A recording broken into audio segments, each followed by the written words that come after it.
Welcome to Debit Cards 101. What can you do with a debit card? When you open a checking account at a credit union or bank, you can usually receive a debit card. Debit cards let you buy things without carrying money.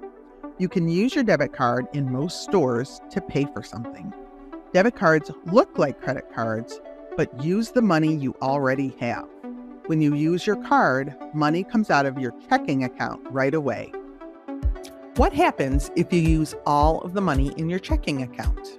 Your debit card will be declined if your checking account does not have enough money. Available funds are directly linked to what is available in your checking account. Some credit unions and banks have overdraft protection.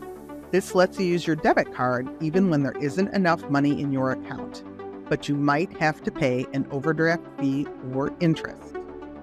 What is a PIN? A PIN is a security code that belongs to you. PIN stands for Personal Identification Number. It's important to keep your PIN number private. Never share this number with anyone. Memorize your PIN and do not keep it in your wallet or on your card. How can I protect my debit card? If you lose your debit card, report it to the credit union right away. Be cautious of using your debit card for online purchases. Using a credit card provides better fraud protection. If your debit card information is compromised, you risk losing actual funds directly from your checking account. How can I keep track of my money? Enroll in home banking and download the WNY FCU mobile app. View your account and e-statements often.